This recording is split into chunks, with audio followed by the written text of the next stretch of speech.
Bonsoir à tous. Mais qui va sauver le monde? La question peut faire sourire. C'est pourtant la volonté affichée de Barack Obama ou Greta Thunberg. L'ancien président américain, la jeune adolescente suédoise veulent tous deux que ça change. Et ce n'est pas seulement une question d'urgence climatique. Alors ce soir dans cette émission, on sera en exclusivité avec Barack Obama. On sera aussi avec tous ces cadres en France qui appellent à la désobéissance civile et qui mènent des actions illégales. Et c'est tout de suite dans Complément d'enquête.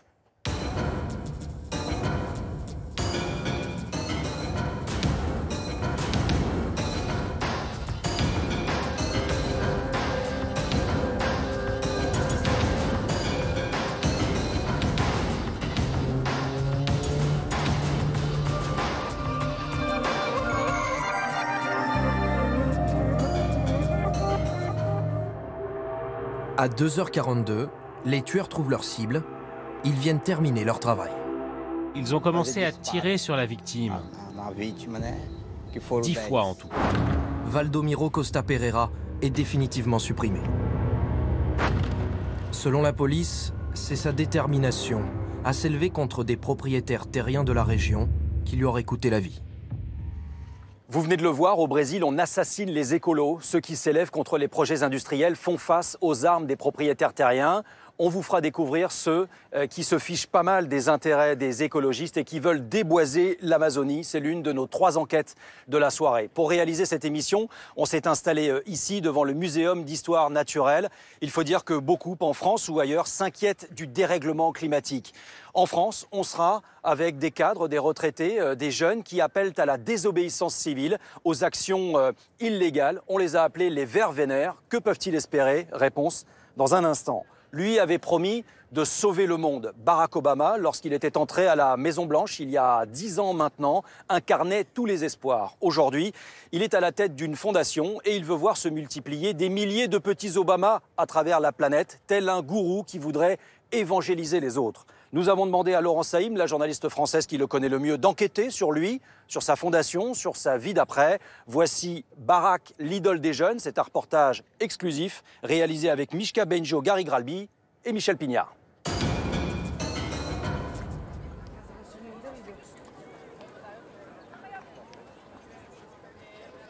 Pour son premier meeting en Europe, en ce mois d'avril, Barack Obama est bien loin des fastes de ses campagnes américaines.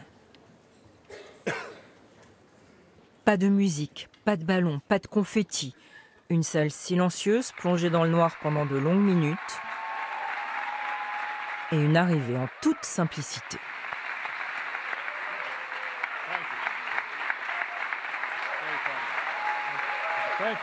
Merci beaucoup.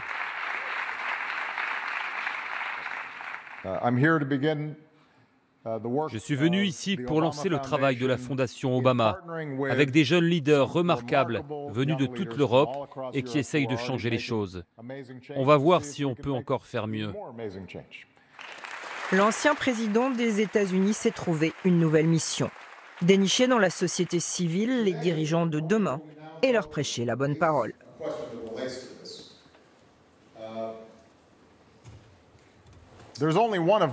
Il n'y a qu'un seul moi. La chose la plus importante qu'on puisse faire, c'est réfléchir à comment nous dupliquer. Ainsi, on aura des milliers d'activistes, puis des dizaines de milliers, puis des centaines de milliers, puis des millions de gens qui travailleront sur les valeurs auxquelles nous sommes tant attachés. Maintenant, je vais répondre à vos questions. Barack Obama, le prophète d'une nouvelle génération de militants. Je vous préviens, je ne pourrai pas répondre à tout le monde. À Berlin ce jour-là, 300 jeunes, créateurs d'entreprises, députés, responsables d'ONG engagés dans des causes sociales et humanitaires, sont venus dialoguer avec leurs héros. Je voudrais savoir, est-ce que vous pratiquez la méditation?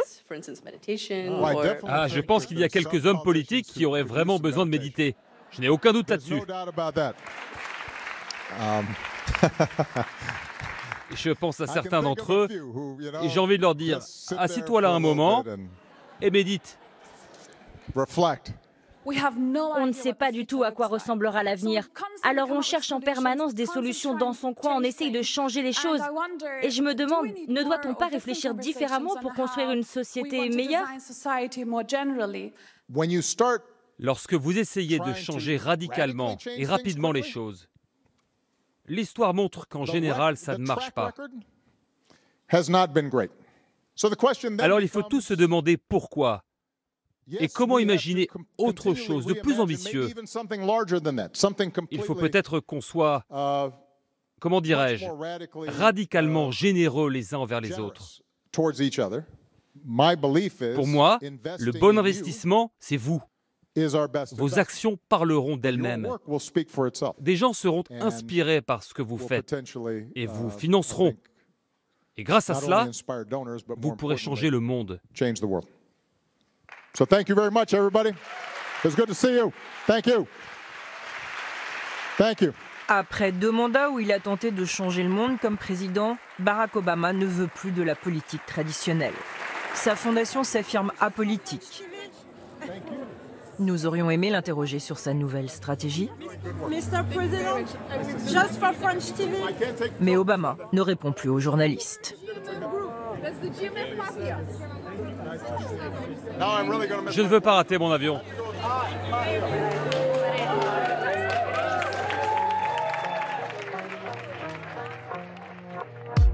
Après de longues vacances à Tahiti et dans les îles Vierges, la signature d'un contrat de producteur avec Netflix, Obama retourne au combat. Depuis son retour à Washington, un photographe de la fondation immortalise tous ses mouvements. Visite à un centre de sans-abri, discussion avec des lycéens dans son nouveau bureau, une communication soignée jusqu'au clip promotionnel de la Fondation Obama.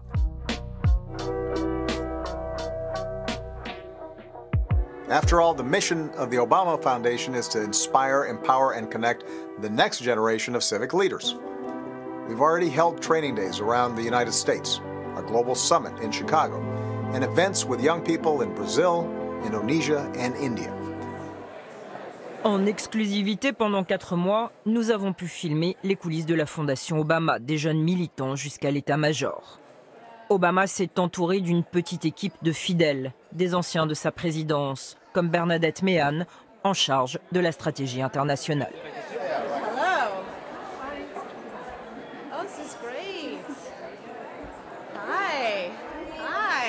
Cette ancienne diplomate et porte-parole de la Maison-Blanche aide les citoyens repérés par la Fondation à développer leur réseau.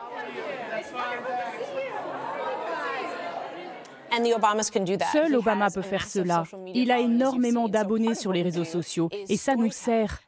Ce qu'on fait, c'est du storytelling, apprendre aux jeunes à bien raconter leurs histoires, leurs parcours et les rapprocher des bonnes personnes, des organisations qui les financeront et ainsi servir d'exemple.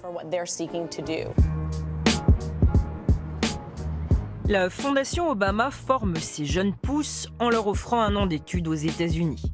À ce jour, une seule Française a été retenue. Elle vit aujourd'hui à New York. Alice Barbe, 31 ans, fondatrice de la société Singa. Son clip a été très remarqué par l'équipe Obama. Singa, ça veut dire lien en lingala, qui est une langue parlée en République démocratique du Congo. Alice présente des réfugiés à des chefs d'entreprise et aide à leur intégration. Finalement, le lien, c'est notre philosophie. On est persuadé que c'est notre capacité à créer du lien qui est proportionnelle à notre capacité à changer le monde aussi. Créer du lien, changer le monde, des mots magiques pour l'équipe Obama qui décide de lui faire passer un entretien. Et là, les questions sont vraiment orientées sur qui es-tu, qu'est-ce que tu veux faire en tant qu'individu, de quoi rêves-tu, à quoi tu penses quand tu te lèves le matin pour changer le monde. Et c'est la première fois que je dois me poser ce genre de questions à l'échelle individuelle, parce que c'est très américain. On parle de leadership. Moi, je ne suis pas forcément habituée. En France, il n'y a pas trop cette culture du leader. Et je crois que c'est hyper important que les gens qui s'engagent aujourd'hui dans la société civile aient les compétences que peuvent avoir des présidents et des gens qui font de la politique.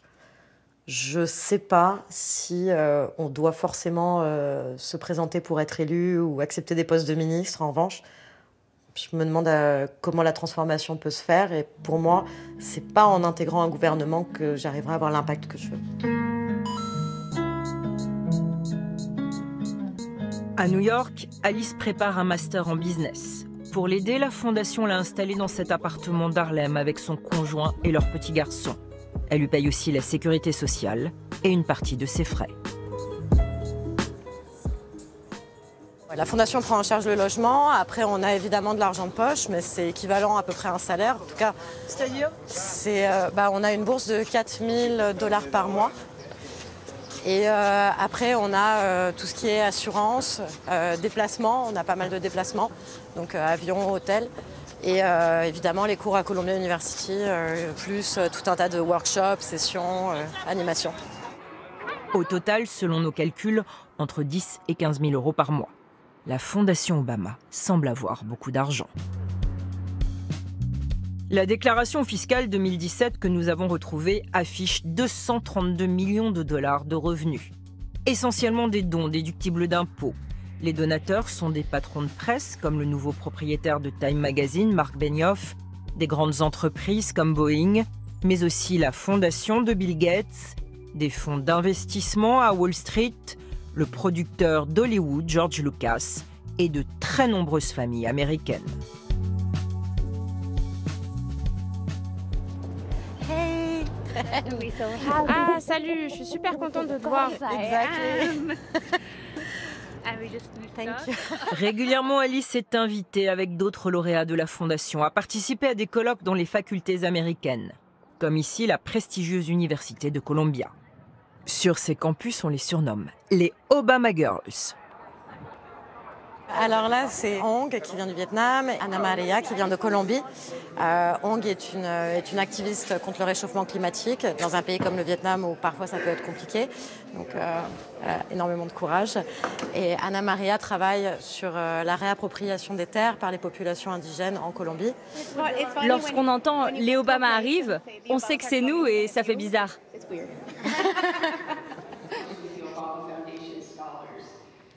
Ce jour-là, les Obama Girls débattent sur l'activisme pendant 2 heures. Un échange qui, pour un regard français, ressemble un peu à une séance de développement personnel.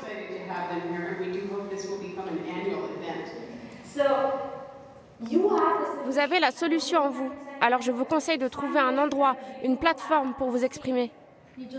Vous devez prendre des risques, tenter des choses. Et même si vous vous plantez, tant pis, faites-le. C'est vraiment important de faire bouger les choses en ce moment. Et comme vous le savez, ça ne viendra pas de l'ancienne génération. C'est nous, la nouvelle génération, et ceux après nous.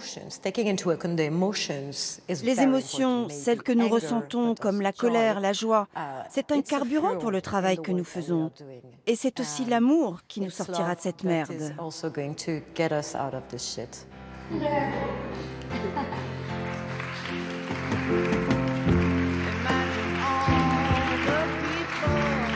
Changer le monde par les bons sentiments, c'est le pari de Barack Obama et son équipe. Et ils font cela très sérieusement.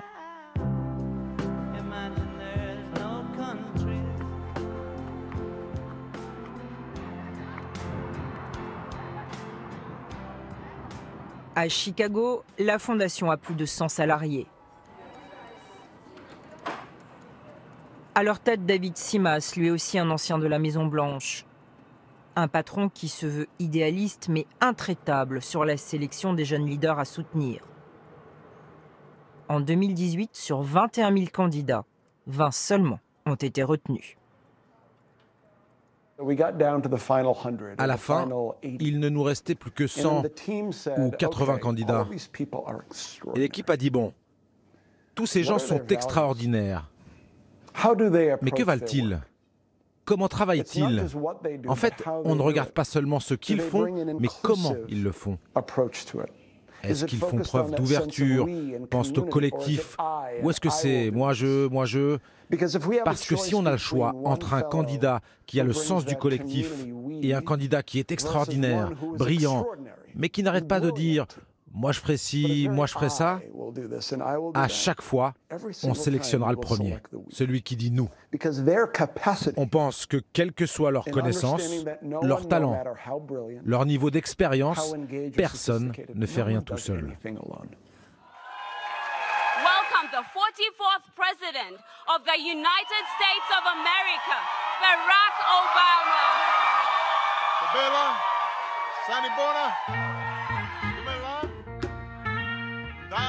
Partout dans le monde, la Fondation Obama évangélise les foules, comme l'été dernier en Afrique du Sud. Et une fois de plus, l'ancien chef d'État se lâche contre le vieux monde politique. Beaucoup de politiques réfléchissent en ces termes. Je veux être gouverneur, maire, Premier ministre, président. Ils se battent pour y arriver pendant des années, et finalement, lorsqu'ils y arrivent, ils se disent comment faire pour garder le pouvoir.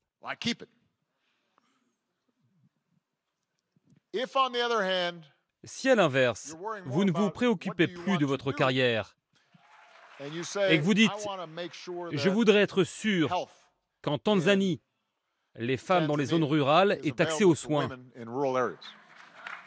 si ça c'est votre mission, vous ne serez peut-être jamais maire ou Premier ministre, mais au lieu de vous battre pendant 10 ans pour être élu, à la place pendant tout ce temps, vous allez aider des milliers, des dizaines, des centaines de milliers de gens.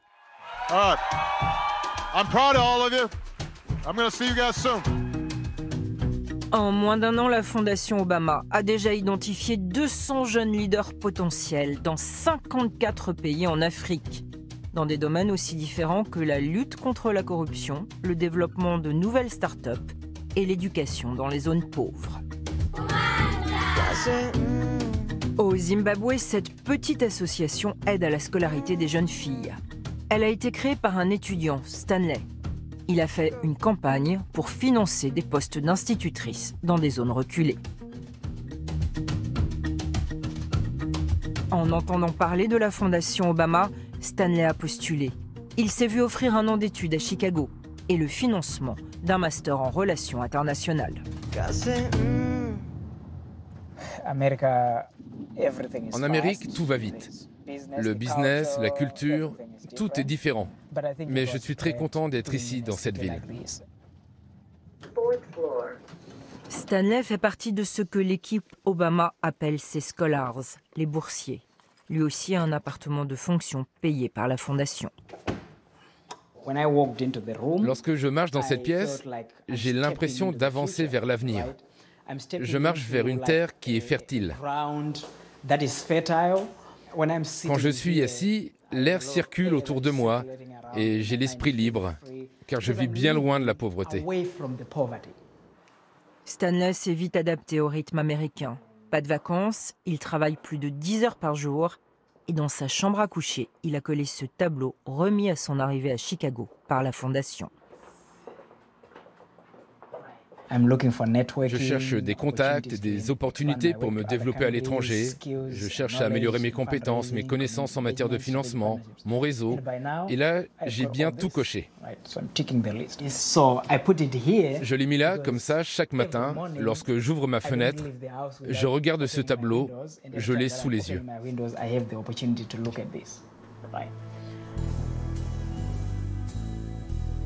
Le management appliqué à l'engagement humanitaire, en disciple fidèle de la Fondation Obama, Stanley enseigne les méthodes qu'il a apprises à d'autres activistes débutants. Samuel veut être urbaniste et agir contre le réchauffement climatique. Moi, par exemple, un de mes objectifs, c'était de devenir ingénieur. Mon deuxième objectif était de devenir médecin. Et mon troisième but, entrepreneur dans le monde social. Il y a tellement d'objectifs. Et à cause des opportunités, des rencontres, d'un seul coup, être entrepreneur dans le social, c'est devenu ma priorité.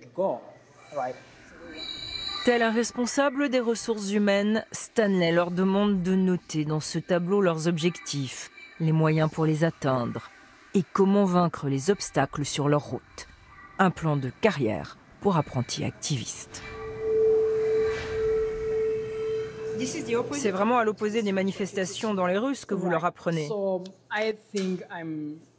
Oui, je leur apprends à être stratège. Je pense que les gens qui accomplissent les plus grandes choses dans le monde ne sont pas ceux qui descendent dans la rue.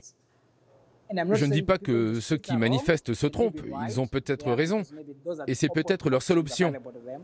Mais j'ai beaucoup appris du président Obama.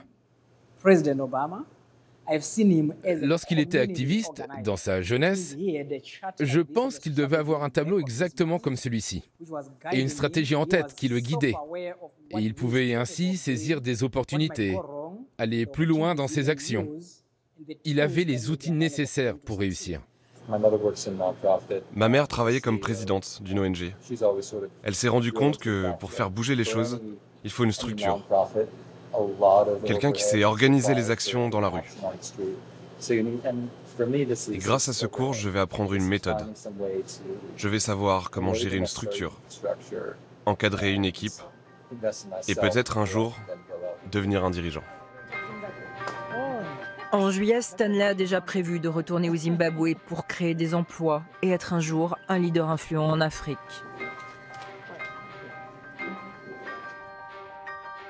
Avec son armée de militants de la société civile, Barack Obama est-il en train de mener une révolution silencieuse?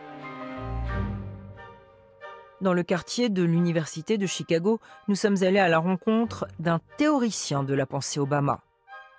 David Axelrod est l'homme qui l'a fait président. Cet ancien journaliste politique se confie peu sur ce qu'il appelle l'écume des choses. Selon lui, Barack Obama a senti que les mentalités étaient en train de changer. Je pense que sa stratégie, c'est d'expliquer que le changement part d'en bas. Et que si vous donnez des moyens à de simples citoyens pour qu'ils règlent des problèmes, qu'ils s'engagent, qu'ils s'organisent ensemble, eh bien ça marchera. C'est aussi simple que cela. Il n'y a pas vraiment de stratégie calculée, mais une conviction fondamentale qu'il y a plein de jeunes super motivés à travers le monde, qui déjà à leur niveau changent beaucoup de choses. Mais ils pourraient faire encore plus si on leur donne de bons outils. Et la Fondation Obama fait tout pour repérer ces jeunes, les rassembler, les amener ici ou ailleurs pour les former avec les techniques les plus sophistiquées, de façon à ce qu'ils aient un maximum d'impact. The most up-to-date techniques in how they can make an impact.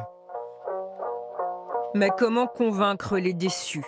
Dans le quartier d'Englewood, au sud de Chicago, le clan Obama est désormais rejeté. Seigneur notre Père, faites que le sang de Jésus coule dans les veines de ces enfants d'1 an, 10 ans et 14 ans. Ici, la violence et les fusillades sont quotidiennes. En ce mois d'avril, il y a eu 88 blessés en à peine 10 jours. N'ayons pas peur de ce monde. Notre Père qui êtes aux cieux, donnez-nous du courage. Seigneur, veillez à ce que les mamans ne pleurent plus.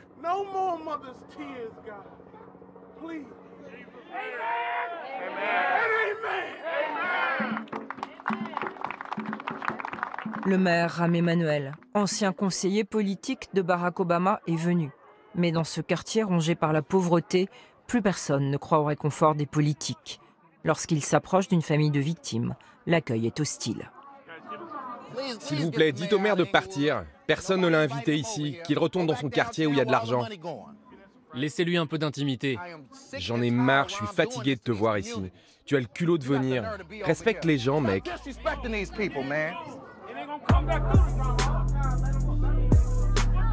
Au bout de 10 minutes, le maire repart, à l'abri de la foule et des caméras. Il y a beaucoup de colère ici. L'establishment, ceux qui sont au pouvoir, sont corrompus depuis si longtemps. Tout le monde est cul et chemise avec les partis politiques. On les voit depuis si longtemps et ils ne font jamais rien. Des citoyens qui se sentent abandonnés et parfois méprisés. À l'autre bout de Chicago, une petite association d'habitants s'oppose à la construction d'un site abritant la Fondation Obama dans ce parc public. Ces dernières années, Michel et moi, on a travaillé avec une équipe extraordinaire. On a imaginé un campus pour des citoyens militants qui sera construit dans le sud de Chicago. L'ancien chef d'État veut y construire 3 immeubles, dont une tour de 55 mètres de haut pour ses archives présidentielles et sa fondation. Il a prévu aussi des salles de conférences pour des colloques internationaux, un centre sportif, des boutiques. Un immense complexe qui, selon son équipe, créera plus de 2500 emplois. Ce centre aura peut-être mon nom, mais ce sera un lieu ouvert à tous, pour informer et inspirer les dirigeants de demain. Mais un grain de sable s'est glissé dans le beau projet d'Obama. Tout cela n'est pas juste. C'est vraiment pas juste. Pourquoi? Tout est dans notre plainte. Ancien avocat à la retraite, Herb Kaplan est à la tête d'une petite organisation Sauvons Park. Cet environnementaliste attaque en justice la ville de Chicago pour y avoir autorisé la construction du site dans un jardin public. On n'est pas opposé au centre Obama. Tout ce qu'on dit, c'est qu'il devrait être construit dans un endroit privé. Le Jackson Park doit être protégé en tant que lieu public. On ne comprend pas à quel point ils s'entêtent. Ils veulent saccager un parc pour un projet qui ne profitera même pas à la ville et qui ternira l'image de l'ancien président.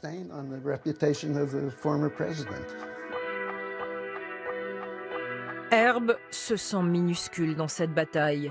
Depuis le dépôt de sa plainte, la ville de Chicago a engagé 4 cabinets d'avocats contre son collectif. À la Fondation Obama, le président David Simas minimise le problème.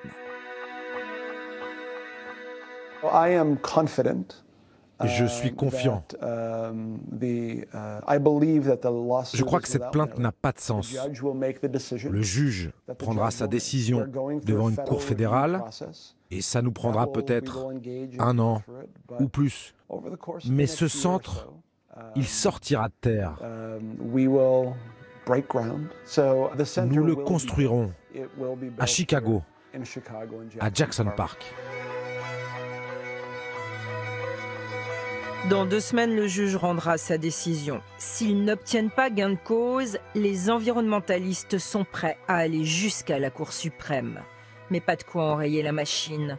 La promo 2019 de la Fondation Obama vient d'être sélectionnée. The 2019 class of Obama Foundation Fellows is here. Un casting mondial. Barack Obama compte sur ces nouvelles recrues pour sauver le monde et laisser son empreinte dans l'histoire.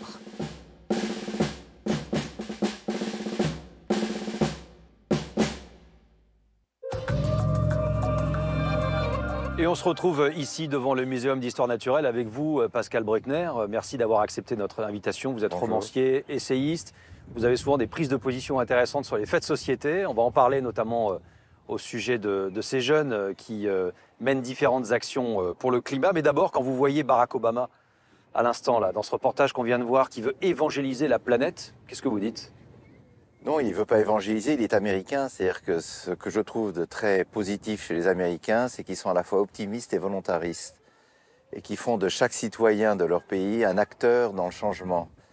Et cet optimisme, c'est ce qui manque en Europe, c'est ce qui manque en France, où on est volontiers pleurnicheur et on s'arrache les cheveux en se disant que c'est foutu, que c'est la fin du monde. Ouais. Les Américains, on peut ne pas les aimer, mais au moins... ils ont cette foi chevillée au cœur, foi en l'homme. Mais il n'y a pas un côté un peu secte quand même? Il ne se prend pas pour un gourou à vouloir faire... Il le dit quasiment au début du reportage en disant « j'ai envie que les autres soient un peu des petits Obama et imitent mon inspiration, oui, il veut se dupliquer, mais il a pas mal réussi quand même. Ouais. Et donc, c'est un leader, il veut mobiliser les gens pour les bonnes choses. Mais peut-être qu'il n'y a pas d'action politique sans un minimum de confiance dans l'homme et dans sa capacité de changer les choses. C'est peut-être ça aussi que nous dit Obama. Alors ça nous choque, nous, parce qu'on est sceptiques et ironiques, mais les Américains croient en ce qu'ils disent et font ce qu'ils disent. Alors parlons précisément de ce mouvement quasi mondial, en tous les cas européen, je ne sais pas s'il faut appeler de marche vers le climat. On entend beaucoup dans cette émission des militants dire que c'est un mouvement qui ressemble à celui des droits civiques dans les années 60 des Noirs américains. Vous diriez ça aussi ou c'est pas forcément comparable? Non, je crois que c'est pas comparable parce que les droits civiques, il fallait protéger une population opprimée et la faire accéder à la dignité de citoyen au sens plein du terme. Là, c'est un combat qui est quand même plus compliqué, plus nébuleux. On ne sait pas si c'est pour ou contre le climat. C'est pour le climat, c'est pour... c'est contre le dérèglement climatique. Contre le dérèglement Voilà, climatique. c'est ça. Et puis on ne sait pas exactement quel objectif se donner, puisque le mouvement écologique lui-même ne sait pas exactement quoi faire contre le dérèglement climatique. Il est très divisé. Alors vous aviez écrit justement le fanatisme de l'apocalypse. Ça veut dire quoi? Ça veut dire que vous ne croyez pas à l'urgence climatique, ou plus exactement que vous ne croyez pas à cette idée d'écologie punitive d'une certaine façon? Il y a deux écologies. Il y a une écologie de la raison, du pragmatisme, et il y a une écologie de la divagation et du catastrophisme. Et celle-là, me semble-t-il, c'est une mauvaise solution, parce que son souhait, ça n'est pas du tout de guérir la planète ou sauver la planète, si le mot a un sens. C'est au contraire de nous dire que nous sommes fichus, que l'homme doit payer pour les progrès matériels qu'il a connus et que par conséquent, il faut se préparer au chaos. Ce qui m'inquiète dans ce mouvement, si c'est ça le mouvement dominant, c'est le côté négatif. C'est-à-dire, au lieu de proposer des buts positifs, on propose de ne pas faire des choses. On ne fait pas d'enfants, on se restreint, on arrête de vivre, de se déplacer, on reste chez soi. C'est quelque chose qui va vers le rétrécissement. Or, il me semble que le combat écologique doit aller vers l'épanouissement collectif. Mais quand même, Greta Thunberg, dont on va parler dans un instant, cette jeune Suédoise qui entraîne beaucoup de gens derrière elle, qui multiplie les actions, est-ce que vous ne croyez pas que c'est plutôt bien qu'elle puisse inspirer un certain nombre de gens à travers la planète et influencer la décision des politiques? Écoutez, je l'ai entendu pleurer ce matin. Moi, je trouve qu'il y a quelque chose d'assez inquiétant dans ce phénomène. D'abord, je m'inquiète pour elle, pour son avenir. Je voudrais savoir ce qu'elle deviendra dans 10 ans. Parce qu'elle est évidemment, elle est le produit d'un produit marketing, Greta Thunberg. Et puis, c'est une enfant. Je ne pense pas qu'il faille qu'une enfant qui n'est pas forcément, qui est encore très malléable, soit le leader d'une contestation. Je ne vois pas ce qu'elle va changer parce que sa vision, elle est porteuse d'une sorte de nihilisme. Vous dites ce mouvement mérite mieux, justement que... Ce mouvement mérite mieux, Si on compare avec mai 68, par exemple, mai 68, on a beaucoup déconné, on a dit des bêtises, mais au moins on était joyeux, on avait confiance dans l'avenir. Il faut rétablir une confiance dans l'avenir si l'on veut lutter contre le dérèglement climatique, mais aussi contre la diminution de la biodiversité. Si on veut que la vie s'améliore, on ne peut pas démarrer un mouvement politique si on est d'emblée défaitiste et si on fond en larmes devant toutes les assemblées de l'ONU, devant le pape, à la radio, à la télévision. Vous êtes d'accord pour dire quand même que ce mouvement, il a un intérêt au sens où il y a une inquiétude face au dérèglement climatique et que c'est bien que les gens en prennent conscience, ne serait-ce que pour cette idée-là. Mais il me semble que la jeunesse va se diviser elle-même, comme le mouvement écologique est divisé, entre ceux qui veulent justement des actions positives, à la manière des Young Leaders de Barack Obama, et ceux qui, dans leur coin, vont essayer de se cantonner à la survie. C'est pas la survie qu'il faut défendre, c'est au contraire une existence collective viable pour tous. Et l'avenir n'est pas tracé à l'avance, l'avenir sera celui que les jeunes construiront eux-mêmes. Merci infiniment Pascal Bruckner d'être venu nous voir. On a quand même le sentiment, c'est ce qu'on disait, qu'il se passe quelque chose aujourd'hui. Fini les petits défilés gentillets. Ceux que vous allez voir prônent l'action illégale. Mais qui se cache derrière ce mouvement de désobéissance civile? Camille Gutin est parti à la rencontre de ces nouveaux militants vers Vénère. C'est un reportage réalisé avec Vincent Kellner, François Buren et Xavier Puyperroux.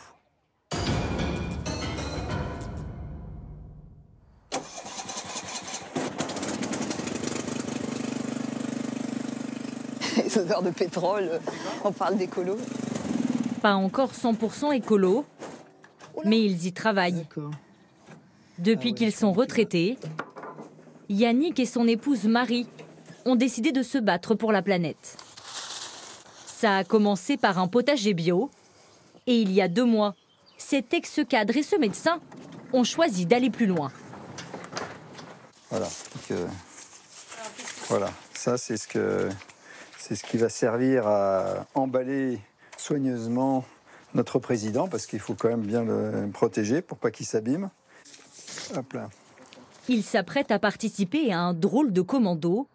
Demain, ils vont capturer les portraits du président dans des mairies. Vous vous attendiez, vous, à vous retrouver dans cette situation ? Non. Non, c'était vraiment pas... ça faisait pas spécialement partie des...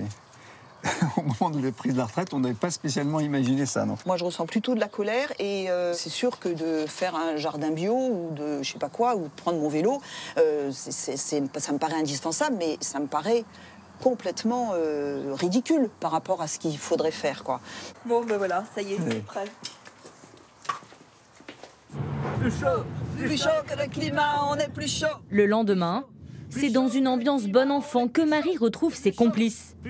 Ils se sont tous rencontrés dans une association et préparent leur coup depuis plusieurs semaines. Alors là, on a potentiellement 1 à 3 cibles qui sont à notre disposition à faire ce matin, pour lesquelles il y a eu une reconnaissance. Leur cible, comme ils disent, des petites mairies de campagne autour de Poitiers. Leur stratégie, entrer discrètement comme de simples citoyens. Avant de pénétrer dans la salle des mariages, enfiler le gilet de leur association et décrocher le portrait présidentiel. Chacun connaît son rôle, tout a été prévu, même l'alerte à la presse locale. On prend soin de notre président, on le réquisitionne le temps que des mesures plus importantes concernant le climat soient prises, des mesures décisives. Donc c'est absolument pas une action contre cette mairie, c'est une action... Bonjour monsieur. Bernard Guyot, conseiller municipal à Veneuil-sous-Biard. Enchanté. Voilà. On est des militants pour le climat. À ce moment-là, l'adjoint à l'environnement ne s'est pas encore rendu compte du décrochage du portrait. Oui. Nous sommes conscients. Vous n'avez pas décroché, non ? Les personnes vous avez décroché, on a décroché et on a laissé un message. Ça fait partie d'une campagne nationale. Mais vous allez le remettre ? Il est simplement subtilisé, il est réquisitionné. Voilà. Attendez, il est on ne vole pas comme ça. On ne fait pas un vol, on n'est pas en train de le voler, on le réquisitionne pour signifier l'alerte climatique qu'on souhaite. On va le reprendre quand Et il vous sera remis plus tard quand la France effectivement arrêtera de décrocher de ses objectifs de la COP21 et donc ne sera pas sur une trajectoire. On n'est pas prêt de le revoir alors ? C'est ça ? C'est aussi à nous tous en fait en tant que citoyens d'agir. Butin dans le coffre, Marie et sa bande veulent enchaîner sur 2 autres mairies en une seule matinée. Une action qui s'apparente à du vol en réunion, 50 prisons et 75 000 € d'amende. Pour Frédéric aussi, c'est la première fois, mais ce chef d'une entreprise informatique assume entièrement. Si suite à ça, on a une garde à vue, on a des perquisitions, ça fait partie des choses qu'on sait déjà, des choix qu'on a fait dans notre vie. C'est plus important pour moi de participer à cette action-là et de faire ça que de rester inactif. Deuxième mairie, avec un petit problème. La salle d'honneur est fermée. Une employée leur ouvre innocemment la porte. Vous saviez qu'on venait ? Non, pas du tout.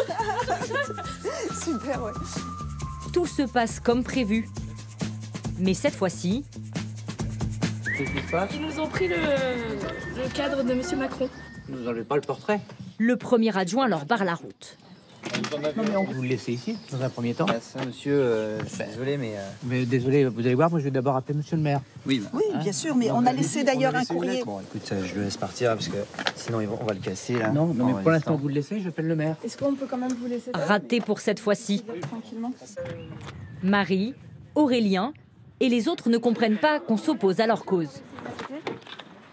C'est quoi qu'on dénonce, là ? On dénonce un problème d'envergure mondiale.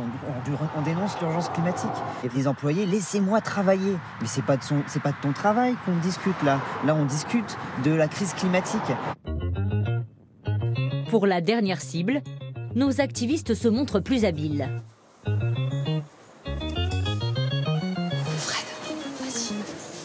Frédéric occupe Madame la maire avec beaucoup de conviction. Donc en décrochant ce qu'on appelle, en disant on décroche le portrait d'Emmanuel Macron, c'est de dire qu'il est possible de décrocher des engagements de pour pouvoir, justement pour pouvoir avoir... Qui c'est ces gens qui sont... Ils sont avec nous. D'accord. Qu'est-ce qu'ils ont été bien Voilà. En fait, ils ont décroché le portrait d'Emmanuel Macron. C'est ce que je viens de vous dire. Non mais attendez 2 minutes là. Vous rentrez dans la mairie, sans rien demander. Oui, c'est ça. Ça veut dire que vous nous prenez en otage. Ah non, pas du tout. Ah bah non, ça y est, on a fini. Attendez, vous rentrez dans la salle du conseil municipal, vous nous enlevez le portrait du président, après chacun en fait ce qu'il veut, sans rien nous demander. Oui, c'est ça, en fait, désobéissance civique. D'accord, donc je vous demande de sortir. Et je sais pas, leur équipe... En fin de matinée, Marie part cacher les portraits dans un lieu tenu secret. Pour les autres, l'histoire s'arrête là. Bonjour. Bonjour. Bonjour. Oui. On va procéder à un contrôle d'identité, s'il vous plaît. Les militants passeront plus de 7 heures en garde à vue.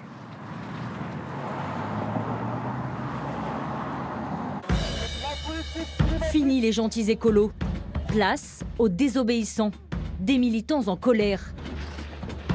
L'icône de ces nouveaux activistes, c'est elle, Greta Thunberg. L'adolescente suédoise avec ses tresses aux allures d'Heidi compte bien réveiller la planète. Avec ses discours cash, vous prétendez aimer vos enfants plus que tout, et pourtant vous volez leur futur. On n'est pas venu ici pour supplier les chefs d'État de faire attention. On est venu vous dire que le changement arrive, que ça vous plaise ou non. Elle bouscule les politiques et fait le tour du monde. Du pape au Forum international de Davos. Nouvelle idole des jeunes, elle lance la grève scolaire et mobilise toutes les générations derrière elle. Ils sont novices, de tous les milieux et chacun à leur manière, s'engagent pour la première fois pour défendre la planète.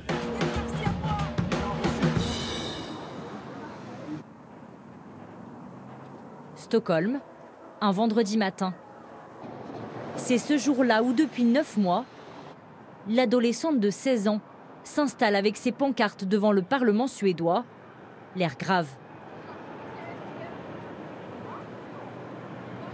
À ses côtés, d'autres lycéens. Eux aussi boycottent l'école un jour par semaine pour protester contre le changement climatique. Elle vient à peine d'arriver et c'est déjà l'attraction.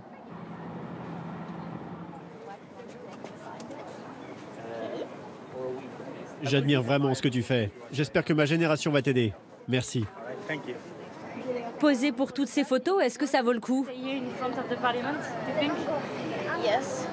Oui, mais c'est parfois très fatigant. Est-ce que tu as l'impression de te sacrifier? Non, parce que je ne suis pas obligée d'être ici. Je le fais volontairement. Vous pouvez aller faire l'interview sur les marches. Nous avons 15 minutes, pas plus, pour interviewer la jeune fille. Son discours se veut sans compromis, radical. Est-ce que tu as conscience que tu as influencé toute une génération? Je ne sais pas, je n'ai pas fait grand-chose. Je me suis juste assise et les gens se sont emparés de cette idée. Ils l'ont amenée plus loin et ils se sont organisés localement. Je ne suis pas irremplaçable. Si je décide que je ne suis pas assez bonne pour continuer, plein de gens seront ravis de prendre ma place. Et tu es optimiste pour la suite? Je ne suis ni optimiste ni pessimiste. Je suis réaliste. C'est à nous de décider de ce qu'on veut faire. Si on prend les mesures nécessaires, ça s'arrangera. Sinon, ça n'ira pas mieux. Un discours volontariste qui agace certains politiques.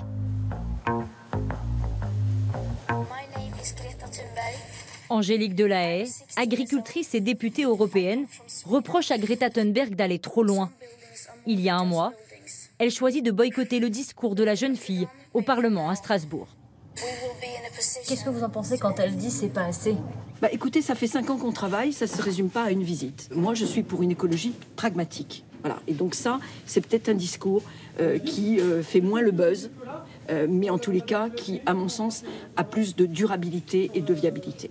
Mais parce que ce qu'elle proposait dans son discours, pour vous, c'est pas pragmatique? C'est presque trop jusqu'au-boutiste. Jusqu'au-boutiste, c'est bien ce qui a séduit les militants que nous avons rencontrés dans notre reportage. Dans les locaux de Greenpeace ce soir.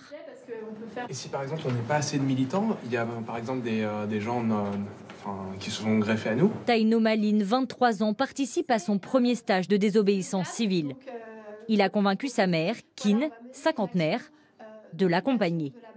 Il faut savoir que quand on fait de la désobéissance civile, c'est aussi avec son corps qu'on peut se mettre en danger physiquement. Et c'est une réflexion à mener avec nous-mêmes, de savoir jusqu'où on veut aller, qui veut être le cobaye. Première leçon pour les néophytes, comment compliquer la tâche des forces de l'ordre. Si j'emmène Guénolé comme ça, c'est assez facile. Ça va. Maintenant, si il fait le poids mort. Même si Pauline n'a pas la carrure d'un CRS, dans une manifestation avec cette technique, vas-y, reste par terre. Bon, du coup, je peux pas l'emmener toute seule. 3 policiers sont nécessaires pour soulever et évacuer un militant. Mais en fait, je suis pas certain que tu étais suffisamment mort. Ah ouais, il est mort. Vous pensiez que vous alliez apprendre ces techniques? C'était quelque chose auquel vous vous attendiez? Pas du tout. Là, c'est la surprise. Non, mais c'est pas mal de savoir ça. Parce qu'on peut se mettre dans une position très Ça peut toujours arriver, donc maintenant, on sait. Donc là, l'objectif, c'est qu'il n'y ait pas grand-chose qui dépasse, parce que tout ce qui dépasse, ils vont l'attraper pour vous enlever. Et les jambes... Le déclic, Taino et sa mère l'ont eu il y a quelques mois. Ils vivent dans un petit village de l'Oise. Autour de chez eux, il n'y a que des champs et selon eux, beaucoup trop de pesticides. C'est peut-être dans ma tête, mais je vois beaucoup de gens qui sont touchés par les pesticides, les cancers autour de moi. On me dit que c'est mineur, que c'est pas à cause de ça, mais ça fait beaucoup quand même. Ça fait un peu beaucoup. Quand une rue où il y a la moitié des personnes qui meurent du pancréas, c'est quand même bizarre. Que dans une seule rue. Donc c'est un peu une prise de conscience. Peut-être qu'on peut encore aller chercher d'autres. 3 jours plus tard, c'est sur le parvis de la Défense que Kin retrouve son fils. Encore plus fort! Pour la première fois, le jeune garçon s'essaye au slogan. La guerre à tout ce qui est vert. Le fort Manu n'a pas voulu. Le fort Manu n'a pas voulu. Pas forcément toujours très convaincant. Encore plus fort! Car le raccord était trop fort. Encore plus fort! Enthousiaste, le duo commence à bloquer l'entrée de la tour Total, avec les quelques centaines de manifestants déjà arrivés.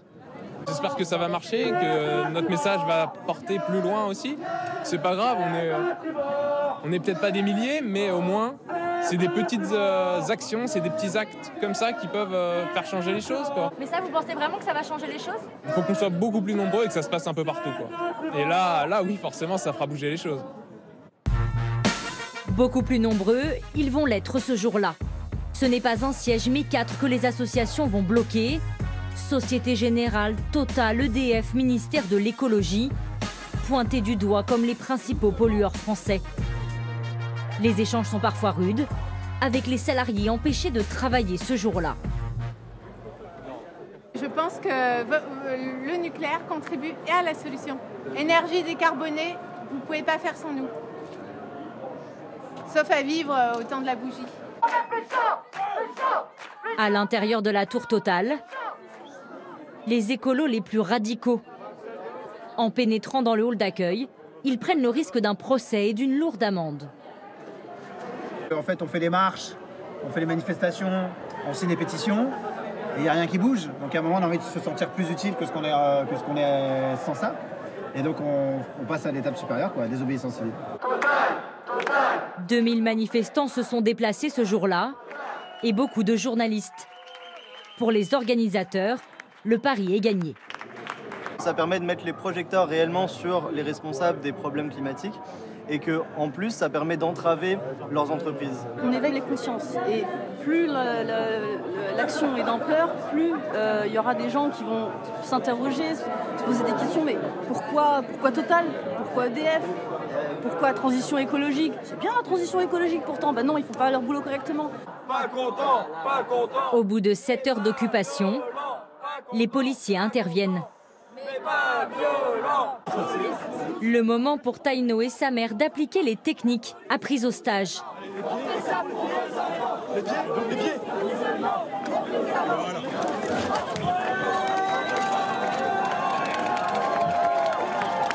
Du côté de Shekin, Lâchez, ça sert à rien, monsieur, d'être là. la mère de famille ne compte pas leur faciliter la tâche. Merci à moi. Monsieur, enlevez votre main.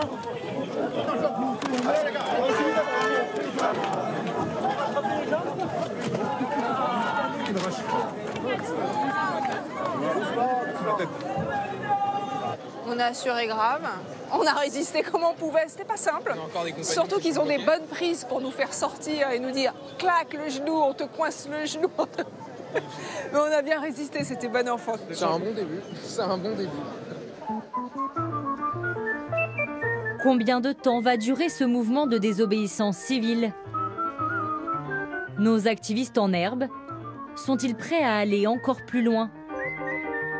C'est à peu près le même itinéraire. Il y a juste qu'après... Après leur action, la maison de Marie et Yannick a été perquisitionnée, leur ordinateur saisi. Mais ils le savent déjà, ils ne s'arrêteront pas là. Les grandes lois qui ont fait bouger les choses, bien souvent, elles ont été au départ... il y a eu de la désobéissance civile en amont. Si on prend les problèmes des droits des Noirs aux États-Unis, c'est sûr que si on avait attendu le bon vouloir des politiques blancs, et ce ne serait rien passé s'il n'y avait pas eu un Martin Luther King. De belles idées, mais ces militants sont souvent rattrapés par leur inexpérience. À 5 h du matin, nous avons rendez-vous avec un dernier groupe de militants, novices. Jean est ingénieur et avec quelques habitants, ils partent bloquer le chantier d'une usine voisine, située à 300 mètres d'une école. Ils se sont d'abord opposés au projet légalement, sans succès. Cette usine, elle nous embête parce qu'elle va fonctionner au charbon, qu'on est à une époque où on ne doit plus lancer ce genre de projet. Et en plus, ça va rejeter dans l'atmosphère énormément de CO2, et des particules fines et toutes sortes d'autres polluants. Donc on peut pas laisser faire ça. En quelques minutes, blocage de l'accès du chantier au rond-point. Fermeture des grilles, non sans résistance. Même les routes secondaires deviennent inaccessibles. Les employés, eux, doivent faire demi-tour. Est-ce que vous savez au moins que c'est illégal ce que vous faites? Oui. On nous a dit effectivement que c'était illégal. Mais pour moi, en fait, est-ce que c'est illégal de faire une action citoyenne? Pour moi, ce n'est pas illégal. Mais 3 heures plus tard, dès que les premiers gendarmes arrivent, le ton est moins assuré pour nos néophytes. Là, on se barre comme si on avait peur. Non, il n'y a personne qui a peur, il y a juste le... On veut pas être en garde à vue, là, je suis d'accord. Il y a des gens qui sont allés au boulot maintenant. Voilà, laisse-les venir. mes gosses à l'école, moi, à midi. Jean, lui, a l'air un peu déçu. Est-ce que ça valait le coup? Oui, ça valait le coup dans tous les cas. Ouais. Maintenant, quand ils viendront le lundi, j'espère que le responsable de ce projet, le lundi matin, quand il se lèvera, il se posera la question, est-ce que le chantier il est libre ou est-ce qu'il est bloqué? Ouais. Depuis, leur petit groupe n'a pas mené d'autres actions. Mais ils affirment avoir déjà recruté plusieurs nouveaux membres pour que cette usine ne puisse jamais fonctionner. On est toujours au Muséum d'Histoire Naturelle, dans la Galerie de l'Évolution, une évolution que vous suivez. Isabelle Autissier, bonjour. Merci d'avoir accepté cette invitation. Vous êtes la première femme navigatrice à avoir fait le tour du monde en solitaire et vous êtes aujourd'hui présidente du WWF, l'une des plus grandes ONG environnementales, évidemment. Ici, on comprend que la disparition des espèces, elle n'a pas empêché la Terre de continuer de tourner. Ça vous choque que je vous dise ça? Ah non, pas du tout. Il y a eu déjà 5 extinctions quasiment totales. Entre 70 et 90% des espèces ont disparu. Et puis, pendant quelques centaines de milliers, millions d'années, il y a des espèces qui sont réapparues. Le problème, c'est nous. Les extinctions d'avant n'étaient pas là, donc c'est très bien de voir ça comme ça. Oui, mais est-ce qu'on a des raisons cette fois-ci de s'inquiéter plus que pour les autres extinctions? On a des raisons de s'inquiéter parce que nous sommes une espèce assez particulière, on a beaucoup de besoins. Et on a, entre autres, beaucoup besoin de la nature, qui nous nourrit, qui nous fournit de l'oxygène qu'on respire, qui épure l'eau qu'on va boire ou qu'on va mettre sur nos cultures. Et plus la nature est diversifiée, plus elle est solide et plus on peut compter dessus. Donc quand on l'abîme, on s'abîme nous-mêmes. Et les derniers rapports vous inquiètent, en particulier Évidemment, sur l'extinction des espèces. C'est exactement ce que disent l'ensemble des scientifiques du monde entier, hein, c'est pas quelques hurluberlus dans leur coin, c'est qu'on a un risque dans les quelques dizaines d'années prochaines de voir 1 million d'espèces disparaître. 1 million, c'est 8-9%, c'est énorme, c'est considérable parce que c'est des relations proie-prédateur. Si on a une espèce qui disparaît, en général, celle dont elle est la proie va disparaître aussi. C'est ce qu'on voit par exemple avec les pesticides dans les champs, où derrière on n'a plus d'insectes, mais du coup on n'a plus d'oiseaux, parce que les oiseaux n'ont plus de quoi se nourrir. Qu'est-ce que vous dites à ceux qui disent, mais de toute façon c'est trop tard, on n'y arrivera pas, on n'arrivera pas à inverser la tendance? Mais il est toujours. Alors, la nature est très bonne fille. Et ça, on le voit à chaque fois. Par exemple, quand on fait une aire marine protégée, je connais bien le sujet, où on n'avait plus grand-chose, c'était dévasté, on avait trop pêché, voilà. Et qu'on met des règles et qu'on protège cet environnement. Au bout de 4-5 ans, ce qui est extraordinairement rapide, on voit des espèces revenir, on voit que les poissons deviennent plus gros, on voit que les circuits se réamorcent. Donc, dans la plupart des cas, on ne revient pas tout à fait à l'étape d'origine, hein, mais on arrive, quand on protège, quand on met des règles et quand on arrête de faire n'importe quoi, on voit que la vie reprend. Donc ça, c'est une super bonne nouvelle. Donc il y a des solutions? Oui, absolument. Défendre la planète, c'est aussi, par exemple, refuser d'acheter un fruit qui vient de l'autre côté de la planète. C'est aussi ça, c'est des petits gestes. On va venir évidemment à votre réaction du sujet qu'on vient de voir avec ces actions, mais est-ce que ça commence déjà c'est-à-dire que au marché? Il y a une question, bien sûr, vous savez ce qu'on dit, on a 2 cartes pour se battre, on a sa carte d'électeur et on a sa carte de crédit.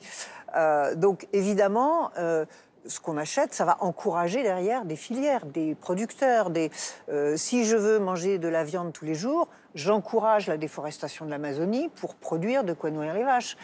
Si je veux manger du poisson tous les jours, j'encourage la surpêche ou la pêche pirate parce que je crée un marché. Et puis c'est une question d'être responsable par rapport à soi-même et d'être logique.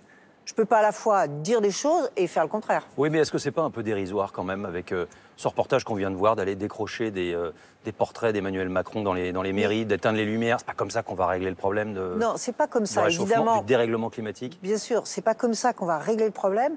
Mais vous voyez, vous faites une émission de télévision là-dessus. Donc quelque part, c'est que ça vous a interpellé. Il y a des millions de gens qui vont voir cette émission de télévision. Donc sur ces millions de gens, il y en a quelques-uns qui vont se dire, tiens, mais c'est suffisamment grave et important ce sujet pour que les gens qu'on voit, c'est monsieur et madame tout le monde, c'est des gens comme vous et moi, qui se mobilisent. Et voilà, et du coup, ça crée un effet boule de neige. Justement, vous qui suivez ces questions depuis un certain nombre d'années, est-ce que c'est différent cette fois-ci? Est-ce que vous avez le sentiment qu'il se passe quelque chose de différent?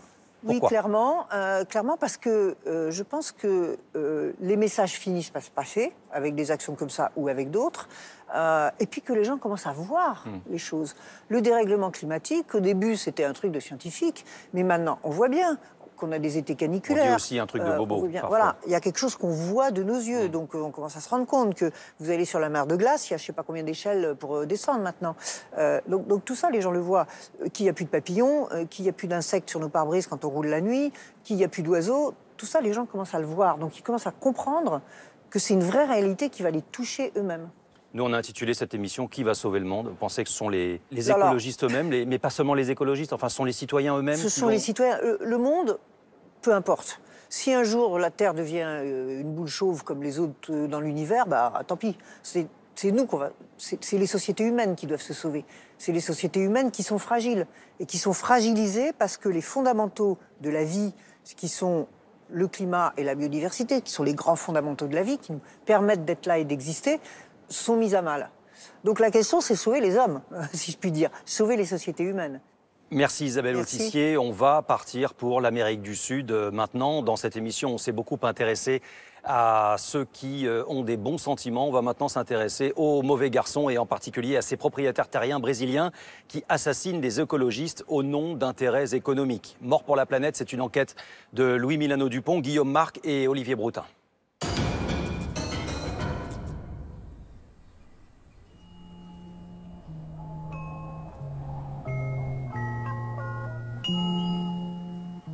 Aux portes de l'Amazonie, Parapuebas.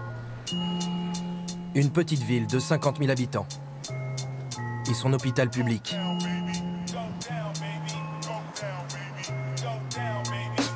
Là où Valdomiro Costa Pereira est mort à 50 ans, assassiné par des tueurs à gages, venus l'achever dans sa chambre. Qu'est-ce que j'aurais pu faire face à 5 hommes armés?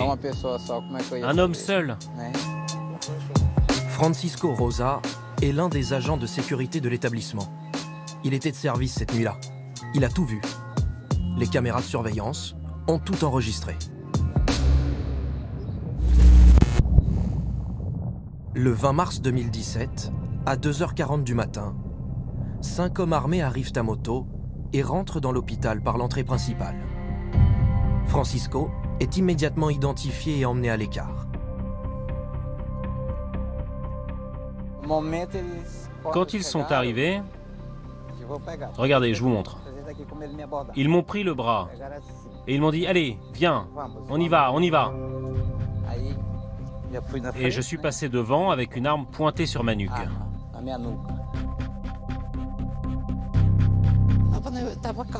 Ils étaient très calmes, tous très calmes.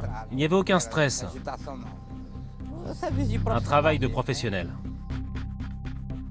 Dans le hall, un des hommes s'assure que personne n'est armé.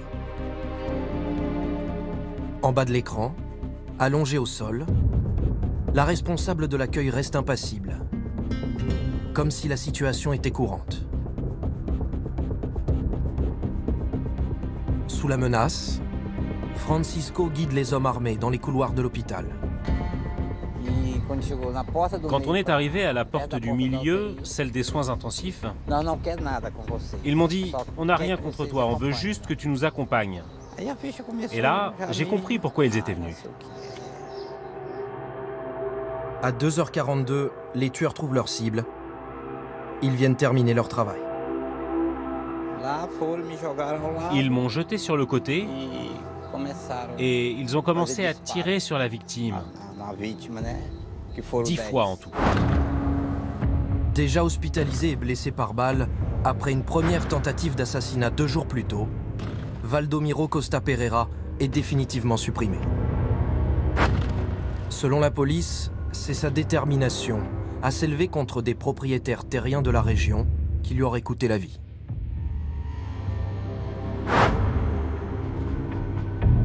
Les tueurs à gages ont rempli leur contrat.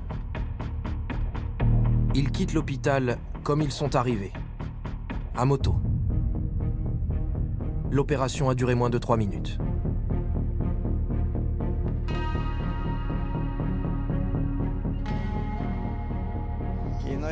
Ce jour-là, on se doutait qu'il allait se passer quelque chose, parce qu'il n'y a eu aucune patrouille de police par ici. Des gens devaient être au courant. Dans cette affaire, 2 policiers municipaux ont été arrêtés, accusés de faire partie du commando des tueurs de l'hôpital. Mais depuis 2 ans, la justice piétine. À Parapuebas, il se murmure que la tête du militant Valdomiro était mise à prix, l'équivalent de 20 000 €.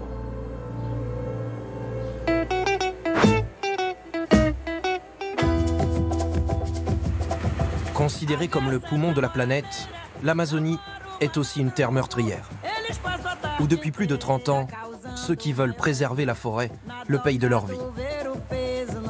En 1988, Chico Mendes, le charismatique opposant à la déforestation, est abattu par des éleveurs de bétail.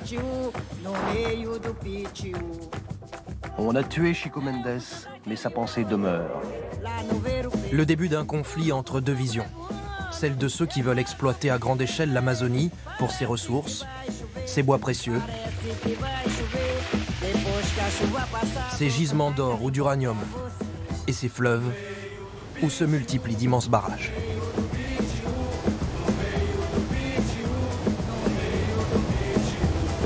L'autre vision, c'est celle d'une exploitation de la forêt moins destructrice, comme le prônait la religieuse américaine Dorothy Stang.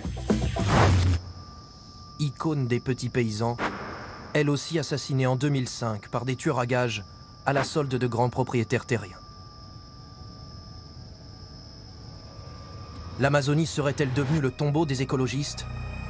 En moyenne, près de 50 militants sont exécutés chaque année au Brésil, un triste record du monde.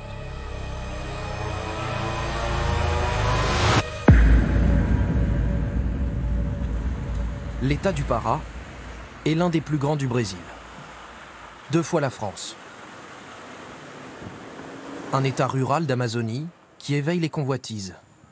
La plus forte déforestation ces dernières années. Ici, les arbres sont remplacés par des vaches.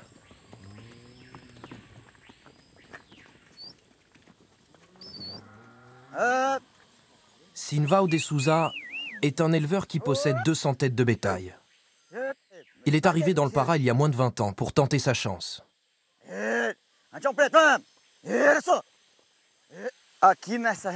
Ici, dans cette région, il y a des collines partout. La seule façon de survivre, c'est l'élevage.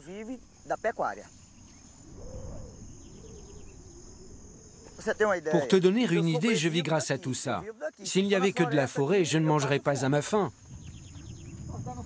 Issu d'un milieu modeste, l'élevage a été le moyen de devenir propriétaire pour Sinvao.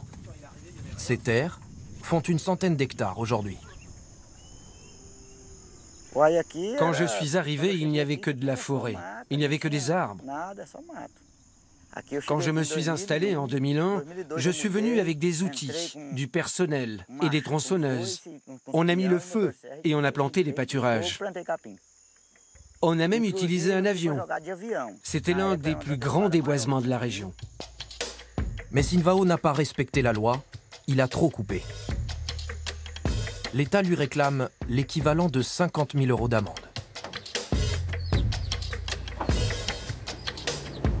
Le fermier n'habite pas sur son exploitation. Chaque jour, il doit faire plus d'1 heure de route pour rentrer chez lui, à Pista de Seis. Un village qui n'apparaît sur aucune carte et qui n'existait pas il y a 20 ans. Les potes avec les potes. Et les fils de pute avec les fils de pute. Ça, c'est bien vrai. Allez, viens à la maison, on va boire un coup à la santé de ceux qui bossent. Comme Sinvao et de nombreux éleveurs de la région, son ami Marcus a lui aussi reçu une amende des autorités pour avoir trop défriché. Une sanction qu'ils estiment absurde et injuste. Le monde ne peut pas s'arrêter de tourner à cause des écologistes. Ils ne devraient pas être aussi radicaux.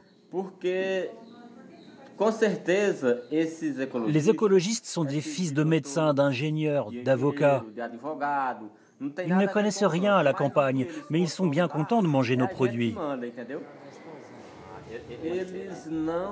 La vérité, c'est qu'ils n'ont aucune idée de notre réalité.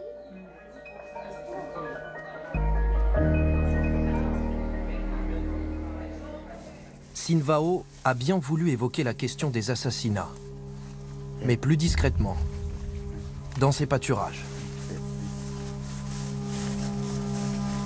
Selon lui, dans la région, il est facile de faire appel à un tueur à gages, et chaque vie humaine a son prix. Pour tuer quelqu'un comme moi, un pistolero prend environ 4 500 €. Et ça veut dire que tu vaux beaucoup ou pas? Je crois que c'est pas beaucoup. Ça dépend pour qui. La vie n'a pas de valeur ici. Ils ont tué mon cousin ici en 2009 et ils l'ont fait pour seulement 100 €. À cause d'un conflit terrien? Non, une histoire d'adultère.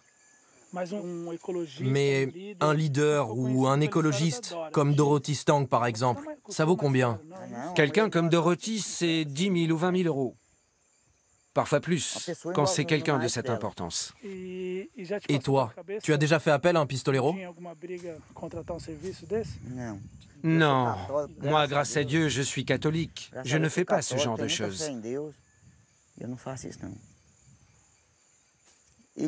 Pour moi, il n'y a que Dieu qui a le droit de prendre la vie de quelqu'un.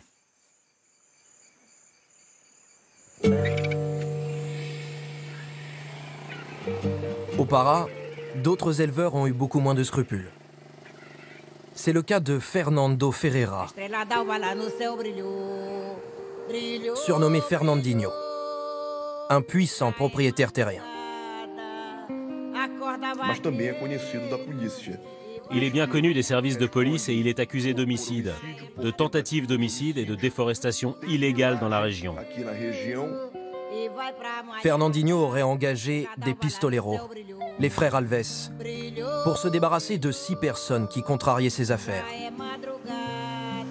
Parmi les victimes, Dilma da Silva, 47 ans. Militante écologiste connue pour son combat contre le barrage de Tucuruí et contre la déforestation sauvage dans la région. Le 22 mars, Dilma a été retrouvée attachée et égorgée à son domicile. À ses côtés, son mari et un ami, eux aussi assassinés. Ici, tout le monde est horrifié et on essaye de comprendre comment on a pu en arriver là. Est-ce que cet assassinat a été planifié depuis longtemps? Ça reste un mystère. Mais c'était sans aucun doute une façon de faire passer un message. Le mobile du triple homicide, selon les enquêteurs, la construction d'une piste d'avion clandestine par Fernandinho en pleine forêt, destinée au trafic de drogue. À Novo Repartimento, Fernandinho s'apprête à comparaître au palais de justice. Il doit être entendu par un magistrat dans une autre affaire, 2 homicides involontaires. Si tu veux voir ton père, ce sera possible, mais après. Là, vous allez au bout du couloir pour le moment.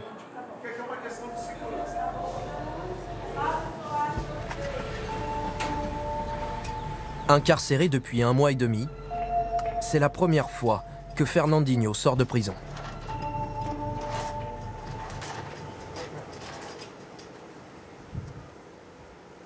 Le commanditaire présumé de l'assassinat de Dilma a accepté de s'entretenir avec nous.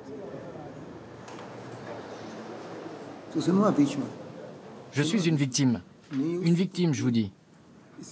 Je ne sais pas pour quelle raison on me fait passer pour un riche ou un politicien.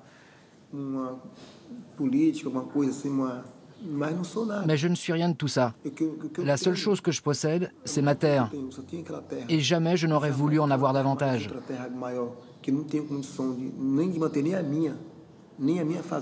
J'ai à peine les moyens d'entretenir ma ferme.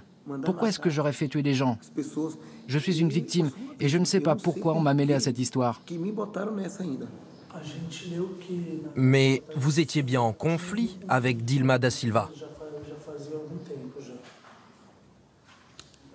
Moi, je n'ai jamais eu de problème avec Dilma. Je ne lui ai jamais parlé comme on se parle en ce moment. Je n'ai jamais eu de relation avec elle. Nous, on nous a dit que Dilma était contre votre projet de piste d'avion. Ça, c'est vous qui le dites. Mais pour quelle raison elle serait contre une piste? Quel mal pourrait faire ma piste à Dilma? Quel mal? On n'avait pas d'embrouille, vous comprenez? Ces histoires qui disent qu'elle était contre la piste, je les entends dans votre bouche, mais je ne les ai jamais entendues de personne d'autre.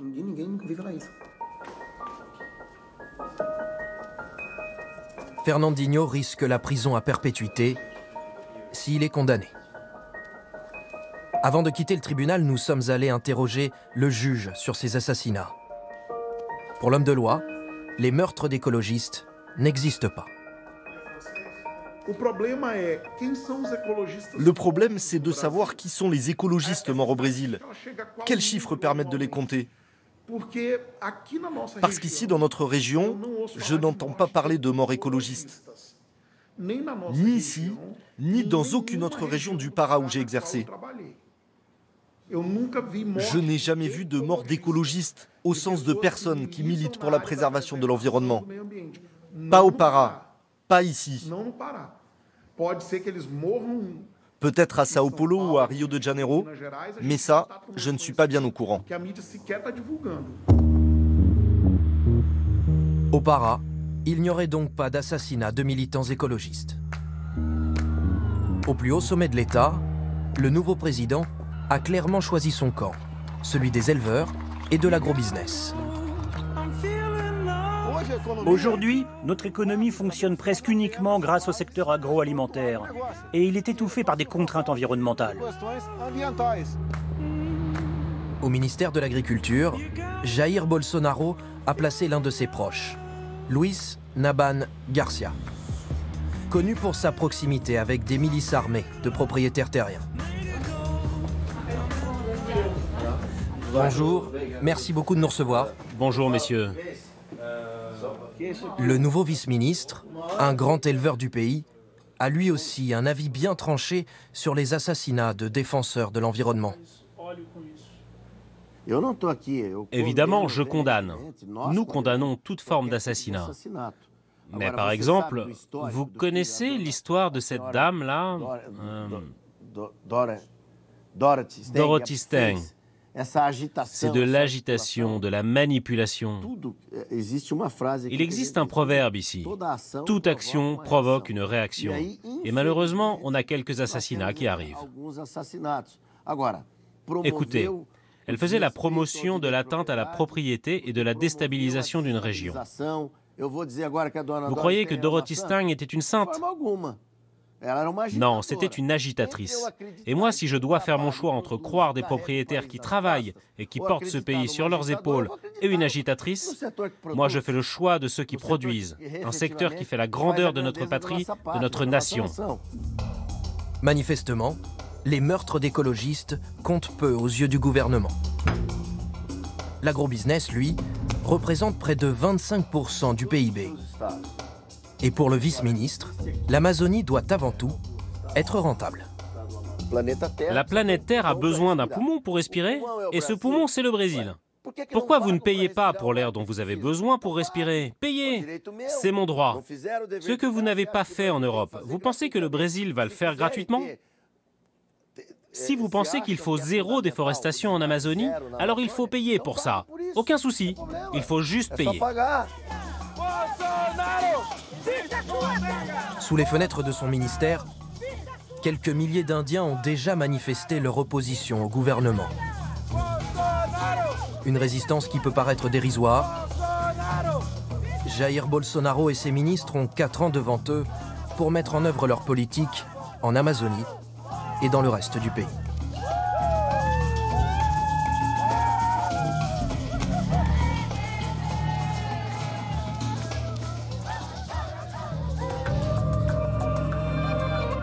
Et complément d'enquête continue de voyager. Nous étions en Amazonie, nous voici à l'aquarium de Paris, devant ces poissons qui sont à l'origine du monde. Et on espère qu'ils seront encore sur cette planète pendant longtemps. Si on vous a demandé de venir, Marc Duguin, bonjour. C'est parce que, alors on vous connaît, vous êtes romancier, réalisateur, notamment auteur de La Chambre des officiers. Mais c'est évidemment parce que vous venez de sortir ce roman, Transparence, aux éditions Gallimard. Et c'est un roman d'anticipation. Avec vous, on se projette dans le monde de 2060. Quel est le pitch, comme on dit aujourd'hui? Quel est le propos de Transparence? Moi, ce qui m'a intéressé, c'est cette double perspective. Aujourd'hui, il y a la crise climatique, avec peut-être, malheureusement, au bout, le risque de disparition de l'espèce. Par ailleurs, on vit une révolution numérique colossale, considérable. Et cette révolution numérique, certains, qu'on appelle les transhumanistes, considèrent qu'elle pourra nous amener, peut-être sous une forme de désincarnation, en tout cas, à une forme d'immortalité. Donc au moment où on risque de mourir, la perspective de l'immortalité s'installe. Donc c'est ça qui m'intéressait. Donc c'est une start-up qui veut sauver l'humanité en transplantant la constitution humaine dans une enveloppe artificielle. En fait, vous dites qu'il y aura une extinction, mais que comme les gens deviendront immortels, un certain nombre pourront continuer de vivre. C'est ça, sur cette planète. C'est l'idée d'avoir une enveloppe qui ne soit plus charnelle, qui soit une enveloppe. Il y a des gens qui travaillent là-dessus. Hein. C'est pas. Oui, c'est pour ça que ça sort pas de mon imagination. Non, mais c'est pour ça que j'insiste parce que c'est peut-être l'avenir. Oui, c'est peut-être l'avenir. C'est-à-dire que l'enveloppe charnelle, qui aujourd'hui nécessite de se nourrir, de boire, nécessite une quantité considérable de déchets. C'est sûr que si demain on a une enveloppe je dirais, mécanique qui fait qu'on n'a plus besoin de boire, plus besoin de manger, etc., bon, la vie risque d'être assez navrante. Mais en tout cas, ça résoudrait beaucoup de problèmes. C'est terrifiant, mais on est porté quand même hein, dans votre roman. C'est évidemment pas votre vision de l'avenir. En tout cas, si vous faites un roman, vous voulez qu'on s'en préserve. C'est que vous craignez un avenir. Donc moi, c'est cet avenir que j'ai décrit dans ce roman, c'est l'avenir que je crains. Donc ce que j'espère, c'est que notre conscience va nous amener à se dire, bon, il faut qu'on arrête. Maintenant, il faut qu'on reste sur cette planète. Parce que j'en parle moins dans le livre, mais il y a aussi plein de gens qui sont partis. J'ai vu des chercheurs scientifiques qui maintenant disent, de toute façon, c'est fini, la cause est perdue, mais on va migrer. On va partir sur Titan, on va partir sur Mars, on va s'arranger, Ça y est, ils sont dans un délire. Et on est véritablement dans une psychose au sens de la perte du réel. Donc ça, c'est très grave. Est-ce que vous pensez que la technologie réussira à sauver l'homme d'une certaine façon? Alors ça, c'est une vraie question.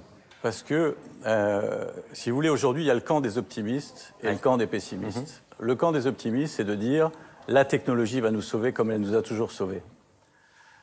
Je vais vous dire pourquoi je n'y crois pas. C'est que je pense que notre problème n'est pas technologique. Notre problème est un problème d'être humain, c'est-à-dire le matérialisme dans lequel on s'est plongé pour des raisons qu'on comprend après la Deuxième Guerre mondiale, ce matérialisme de consommation, production, a été au-delà de ce qui était raisonnable. Et cette forme de vie basée sur l'objet nous condamne. La surconsommation. Et la surconsommation nous condamne à terme. Donc, s'il n'y a pas une prise de conscience individuelle, de retour à une certaine forme de spiritualité, je ne parle pas de religion, c'est pas la question religieuse, c'est la question. On a eu la chance par l'évolution d'avoir la conscience. Qu'est-ce qu'on fait de cette conscience? Aujourd'hui, cette conscience, elle est à vocation essentiellement technologique, de production et de consommation. Et je pense qu'on peut faire beaucoup mieux que ça. Et c'est là qu'est la vraie question. C'est pour ça que c'est au niveau de chaque individu d'arrêter d'accumuler des objets, de consommer de façon effrénée, alors que ça ne mène à rien. Et vous croyez que cette idée qui consiste à dire que la technologie nous sauvera, c'est une façon de ne pas voir la réalité? Je pense que la technologie peut accompagner. C'est-à-dire que, par exemple, sur les voitures, c'est évident que si on trouve des technologies propres, tout ça, c'est très bien. Mais c'était aussi une question de rapport aux matières premières aussi. Parce que toutes les nouvelles technologies, on le voit, l'électrique, c'est formidable pour la voiture. Sauf que c'est aussi des ressources, des matières premières. Et donc, ça ne suffira pas. Il faut qu'on change de modèle économique et de modèle de pensée, la façon dont on pense la vie. Merci beaucoup, Marc Duguin, d'être venu nous voir. C'est maintenant la fin de ce complément d'enquête. À la rédaction en chef de l'émission, je remercie Thomas Oros, Samuel Humez et Nathalie Sapena. Caroline Durand était à la préparation et l'élaboration de ces entretiens. Philippe Lallemand est le réalisateur de cette émission. Merci à toute son équipe. La semaine prochaine, on vous retrouve pour un nouvel inédit de complément d'enquête consacré aux agressions sexuelles à l'affaire Weinstein 2 ans après. On vous retrouve donc jeudi prochain. Je vous souhaite une excellente fin de semaine à tous sur France Télévisions.